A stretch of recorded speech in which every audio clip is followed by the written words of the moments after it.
আসসালামু আলাইকুম। এটিএন বাংলা সংবাদে সবাইকে স্বাগত জানাচ্ছি আমি আফরোজা রূপা।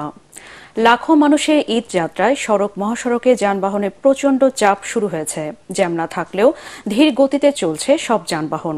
সকালে ডাবল ডেকার বাস উল্টে গিয়ে ঢাকা টাঙ্গাইল মহাসড়কে প্রায় ২০ কিলোমিটার দীর্ঘ যানজট লেগে যায়। তবে এখন প্রায় স্বাভাবিক হয়ে এসেছে ওই সড়ক, ধীর গতিতে চলছে যানবাহন। এদিকে সাভার আশুলিয়ায় বিভিন্ন তৈরি পোশাক কারখানা ছুটি দেওয়ায় ঈদে ঘরমুখ যাত্রীদের চাপ বেড়েছে ঢাকা আরিচা ও নবীনগর কালিয়াকৈর মহাসড়কেও। থেমে থেমে চলছে যানবাহন। নবীনগর বাইপাইল মহাসড়কের বিভিন্ন ক্রসিং বাস দিয়ে বন্ধ করে দেওয়ার পরও যানবাহনের বাড়তি চাপে মাঝে মাঝে থমকে যাচ্ছে গাড়ির গতি। এদিকে গাড়ির চাপ থাকলেও সিরাজগঞ্জের বঙ্গবন্ধু সেতু পশ্চিম মহাসড়ক হয়ে নির্বিঘ্নে বাড়ি ফিরছেন ঘরমুখ মানুষ। সিরাজগঞ্জের বঙ্গবন্ধু সেতু পশ্চিম মহাসড়কটি এবার ২ থেকে ৬ লেন হওয়ায় গাড়ির চাপ থাকলেও যানজট ছাড়াই যানবাহন সহজে নিজ নিজ গন্তব্যে যাচ্ছে।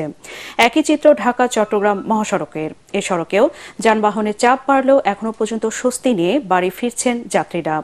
কুমিল্লা দাউদকান্দি টোল প্লাজা থেকে চৌদ্দগ্রামের মোহাম্মদ আলী পর্যন্ত ১০৫ কিলোমিটার অংশে নির্বিঘ্নে যানবাহন চলাচল করছে। যাত্রীবাহী যানবাহনের পাশাপাশি রপ্তানিমুখী পণ্য ও সবজিবাহী ট্রাক ও কাভার্ড ভ্যানের আধিক্য বেশি দেখা গেছে। সাভারের আশুলিয়ায় ভাড়া নিয়ে বাকবিতণ্ডার জেরে যাত্রীদের পিটুনিতে ইতিহাস পরিবহনে বাসের চালক সোহেল রানা বাবু ও হেলপার হৃদয়ের মৃত্যু হয়েছে। গতরাতে গাজীপুরের শেখ ফজিলাতুন্নেসা মুজিব হাসপাতালে চিকিৎসাধীন অবস্থায় তারা মারা যান। এর আগে সোমবার দুপুর ২:৩০টার দিকে নবীনগর চন্দ্রা মহাসড়কের ঢাকা রপ্তানি প্রক্রিয়াজাতকরণ এলাকায় এ মারধরের ঘটনা ঘটে। বাস চালক সোহেল মিরপুরের ফুরকান হোসেনের ছেলে, অপরদিকে হেলপার হৃদয় ময়মনসিংহ ফুলপুর এলাকার আবুল কাশিমের ছেলে। পুলিশ জানায় মিরপুর থেকে ছেড়ে আসা বাসটিতে বাড়তি ভাড়া নিয়ে যাত্রীদের সঙ্গে বাকবিতণ্ডা হয় যাত্রীদের। এক যাত্রী তাদের মারধরের হুমকি দেন।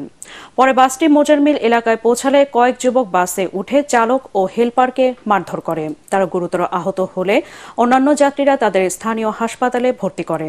সেখানে চিকিৎসাধীন অবস্থায় দুজনেরই মৃত্যু হয়। আন্তর্জাতিক গাজা উপত্যকার রাফাহতে হামলার তারিখ নির্ধারণ করা হয়েছে বলে জানিয়েছেন ইসরায়েলের প্রধানমন্ত্রী বেঞ্জামিন নেতানিয়াহু। সোমবার এক ভিডিও বার্তায় ইসরায়েলের প্রধানমন্ত্রী জানিয়েছেন জয়ের জন্য রাফা অভিযান প্রয়োজন। তবে নির্দিষ্ট তারিখটি প্রকাশ করেননি নেতানিয়াহু। ইসরায়েলের এক কর্মকর্তা জানিয়েছেন রাফার সাধারণ মানুষের জন্য তারা ৪০,০০০ তাঁবু কিনেছেন, যেগুলোতে গাজাবাসীর থাকার ব্যবস্থা করা হবে। যুক্তরাষ্ট্র এই হামলার বিরোধিতা করলেও তা মানতে নারাজ ইসরায়েল। বর্বর হামলা থেকে বাঁচতে রাফাহতে প্রায় ১৪ লাখ ফিলিস্তিনি আশ্রয় নিয়েছেন।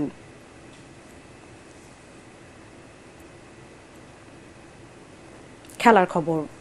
চিরপ্রতিদ্বন্দ্বী আল হিলালের কাছে ২-১ গোলে হেরে সৌদি সুপার কাপের সেমিফাইনাল থেকে বিদায় নিয়েছে পর্তুগিজ মহাতারকা ক্রিস্টিয়ানো রোনালদোর দল আল নাসর।